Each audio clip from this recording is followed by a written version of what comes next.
brasileiro médio precisou largar um pouco o seu estudo, né, sua especialização em infectologia, para passar a ser o sabe-tudo de Rússia, Ucrânia e da guerra. Você entra no Twitter hoje, você só vê gente cheia de certezas, previsões seguras, opiniões abalizadas, análises inteligentíssimas. Tanguy, você que ensina política internacional, tem tanta certeza assim? Como é que você resumiria essa guerra para minha tia que está sem entender nada até agora? Boa noite. Boa noite, Tabet. Olha, tá difícil a quantidade de certezas, né? E aí a gente fica alimentando as nossas dúvidas e a gente vê o pessoal cheio de certeza e a gente se sente um pouco mais ignorante, né? Diante de toda a certeza, principalmente do tuiteiro médio brasileiro. Mas se a gente tivesse que resumir, assim, de forma muito abreviada, né, para sua tia de Pindamonhangaba, né, o que está acontecendo enfim, nesse conflito entre Rússia e Ucrânia, a gente poderia lembrar, né, que existe uma oposição histórica entre, de um lado, a Rússia, do outro lado, a OTAN. A OTAN foi criada em 1949 exatamente para conter, na época, a União Soviética. A União Soviética deixou de existir em 1991, mas a rivalidade, ela, de uma certa forma, se manteve.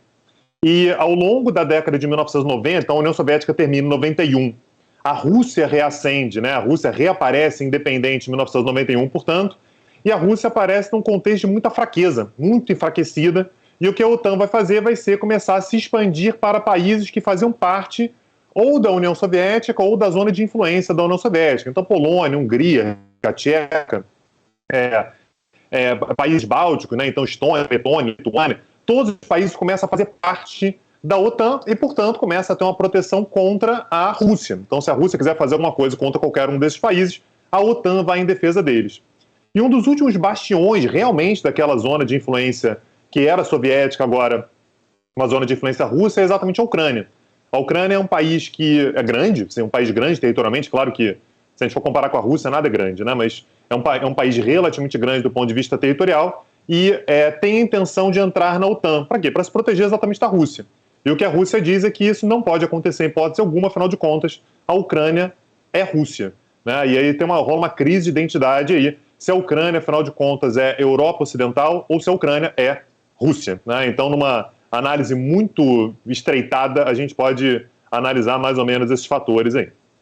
Só o pessoal de casa saber, o Jamil não está com a gente aqui, porque parece que a internet da Suíça não está muito legal. Você aí que reclama da sua Oi, você que reclama da sua Vivo, você que reclama da sua NET, fique sabendo que na Suíça o bicho está pegando. Então, e pode ser o Putin, né, cara? Pode ser tudo. Sei lá, o cara de repente desligou o gás lá na Rússia, bateu ali na internet do Jamil, coitado, tá sem, e o Jamil não entrou ainda, mas já ele vai entrar, esperamos, para falar alguma coisa sobre a OTAN. Reinaldo, eu vi no Twitter um povo dizendo que você está passando pano pro Putin, né? Eu quero saber o seguinte, além de receber dinheiro do PT, do PSDB e do Corinthians, você também está recebendo ouro de Moscou? Mas isso há muito tempo, né? Eu só não recebi ouro de Moscou quando era trotskista, porque a gente era contra Moscou. Depois aí eu passei a receber dinheiro de Moscou.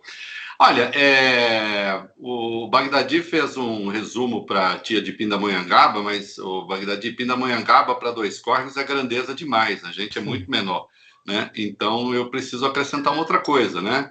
Que depois da dissolução da União Soviética, nada menos de 14 ex-repúblicas soviéticas, incluindo os 3 bálticos, que faziam parte da União Soviética, aderiram à OTAN.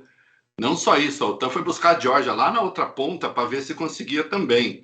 Então, quando você olha o mapa, obviamente você vê, e é isso, eu aponto isso desde o começo, e a isso então diz, você está passando pano para o Putin. Não, eu estou dizendo o seguinte, como Bagdadi lembrou, a OTAN foi criada para enfrentar a União Soviética. A União Soviética não há mais, não é? A OTAN continua a se expandir. O James Baker pediu, faz muito tempo, põe a Rússia aí, porque senão vai dar problema, não é?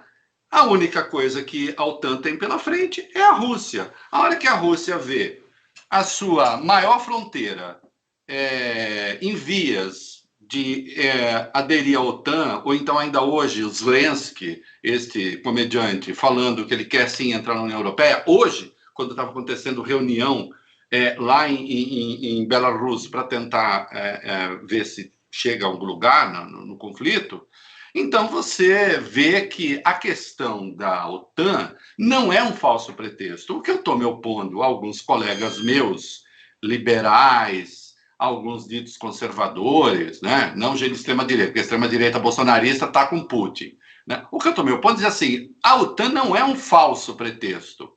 A OTAN é uma questão real. Qual é o adversário da OTAN? O adversário da OTAN é a Rússia. Não é? A OTAN está de boa fé nessa questão? Bom, a boa fé da OTAN se testa o que aconteceu, acho, quinta ou sexta-feira, convidando a Finlândia para fazer parte da OTAN. A Finlândia é a segunda maior fronteira da Rússia. A Finlândia era a Rússia até 1917. A Finlândia participou do cerco a Stalingrado, é uma coisa histórica.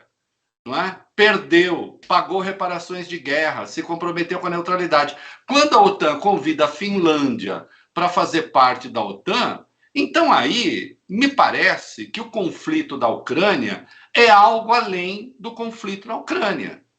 Vai um pouquinho, é preciso que se entenda, então, essas duas dimensões, eu não quero ficar falando demais, mas assim, escrevi isso hoje, quer dizer, há duas dimensões aí. Há uma dimensão que é do puro realismo.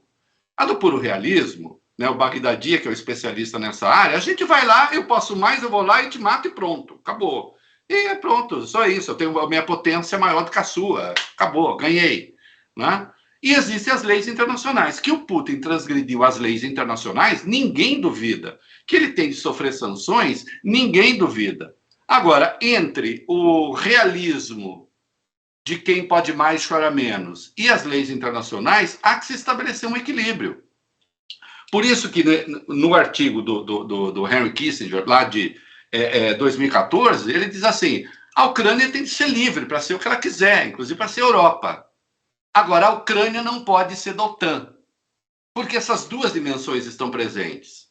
Mas só que aí, para você lidar com isso, você precisa lidar. O Paulo Francis dizia que os filmes todos, lá na época dele, dizia assim, não aguento mais ver filme porque é tudo para criança de 12 anos. E eu tenho mais de 12 anos. E, ultimamente, às vezes, o jornalismo também está para criança de 12 anos. E a gente tem que ter um pouco mais de 12 anos nessas coisas. Os interesses geoestratégicos existem. Eu não os inventei. Né? Eu estou tentando Reinaldo, trazer isso Reinaldo, para a lógica. Para você, essa decisão da Rússia de fazer a invasão, ela não acaba justificando os temores da OTAN, enfim, quando ela entra... Porque isso que você falou, ok, faz todo sentido, mas essa invasão da soberania da Ucrânia, isso não acaba justificando a OTAN? Não estou justificando a OTAN, não estou defendendo a OTAN. Não, mas nem eu estou justificando o Putin, eu só estou dizendo o seguinte, desde sempre ficou claro que a Ucrânia, aí, e isso está no artigo do Kissinger também, a Ucrânia tem uma relação... A Ucrânia é independente, gente, faz 30 e poucos anos. A história da Rússia e da Ucrânia são quase inseparáveis, a despeito ali das duas culturas que convivem ali. Né? Então, ou você reconhece na esfera internacional que existem essas zonas de influência e, portanto, você passa a negociar com essas zonas de influência, ou então nós viveremos, aí nós vamos voltar ao mundo robesiano, aí vai ter que ser tudo na porrada. Quem puder mais, dane-se. Sendo que você tem o elemento de dissuasão nuclear, que não custou para o Putin lembrar. Né? Quer dizer, o que é que encerrou a ordem mundial da Segunda Guerra? Não foram duas bombas? Do ponto de vista da guerra, desnecessárias, mas você dizia, tem uma nova hegemonia e temos uma nova linguagem. Essa nova linguagem, essa nova hegemonia foi transformada no quê? Isso aqui é dissuasório. Ninguém vai recorrer a esta coisa. Se ninguém vai recorrer a esta coisa, no campo militar convencional, você terá de respeitar essas zonas. Não foram respeitadas. Eu estou dizendo que o Putin é bacana. O Putin cometeu crime de guerra. Ele tem que ser punido. Tudo isso é verdade. Agora, será que a Ucrânia está fazendo um bom papel? Uma coisa que a gente vai ter que falar aqui ao longo do programa. Eu vi o Zelensky dizendo que ele estava soltando presos com experiência militar. Alguém é capaz de me dizer o que significa a expressão presos com experiência militar na Ucrânia? Reinaldo... Mas eu já provoquei bastante. Pronto, já virei mais putinista. Só para encerrar, tá? Porque hoje eu falei no rádio o seguinte: hoje, para comentar qualquer coisa, tem que ter um gerador de caracteres assim. Putin na cadeia, eu odeio Putin, eu não sou Putin. Putin, filho da Putin. Entendeu? O tempo todo, para você conseguir pensar. Mas porque aí senão tá, os meninos de 12 anos ficam fazendo bullying com você. Mas isso, Reinaldo, isso aí é óbvio que a gente...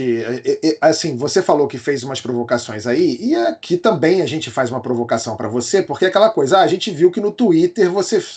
Não, querido, não vocês. Assim, não, mas eu tô falando que dane-se o Twitter, né? Porque assim, o Twitter é o chorume da humanidade, é aquele grande plenário do ódio, né? Então, assim, se você falar, olha, eu acho que guerra é errado, que os nazistas devem morrer, vai chegar alguém no Twitter e vai falar assim, não pode matar as pessoas, veja bem, quem você pensa que é gente muito... É uma cagação de regra, é muito chato.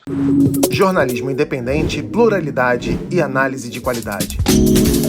Apoie o nosso projeto. Seja membro do canal My News.